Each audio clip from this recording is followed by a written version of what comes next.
දැන් වට වැඩි කාලයක් නැහැ. දැන් වාට තියෙන පොඩි කාලයක්. දැන් මේ වෙනකොට වා ගන්නට වැඩිට සෙට් වෙන්න ඕනේ. දැන් කොහොමද දැන් තියරි ටික අපි දැන් ග්‍රේඩ් 10 11 තියරි දෙකම දැන් අපි කොහොමද ෆිසිකල් ක්ලාසස් වල කරගෙන යනවා. ඊට අමතරව දැන් අපි පේපර් ක්ලාස් එක ඔන්ලයින් යනවා. දැන් පේපර් ක්ලාස් එක ඔන්ලයින් වලට අරන් දුන්නේ.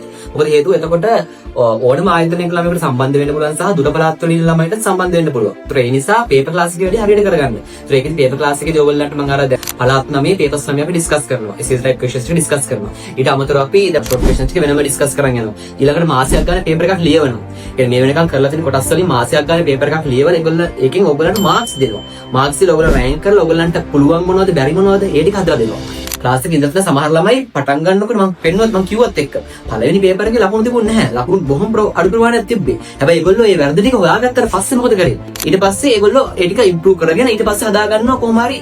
දැන් ගොඩක් දුරට ගොඩක් ළමයි ඒ වගේ ඉම්ප්‍රූව් කරගෙන හදාගෙන තියෙන මාක්ස් ටික. ඒතර ඒ නිසා ඔයා මේ වෙලාවේ වැඩේ කරන්න දැන් යාළුවට මැසේජ් එක දෙන්න.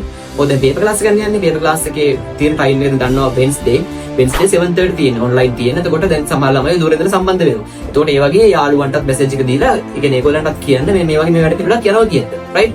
එහෙම කරලා එතකොට ඔයාත් වැඩේ හරියට කරගන්න. දැම්ම තියම ඔයා වැඩේ අල්ලගත්තොත් ඔයාට පුළුවන් අන්තිමට එක්සෑම් එක ලඟ වෙනකොට වැඩේ කරගන්න. රයිට්? එතකොට මම හරි දැන් දැනගන්න තියෙනවා නම් මම අර කලින් කිව්වා වගේ මේ නම්බර් එකට කෝල් එකක් දෙන්න කියන්නේ යාළුවන්ට මැසේජ් එක දීලා ඒගොල්ලන්ට මම හරි දෙයක් දැනගන්න ඕන නම් රයිට්? එහෙම නැත්නම් දැන් ඕගොල්ලෝ ওই විදිහට වැඩේ කරගෙන පුළුවන් තරම් try කරන්න ඕනේ අර පළවෙනි රෑන්ක්ස් වලට එන්න.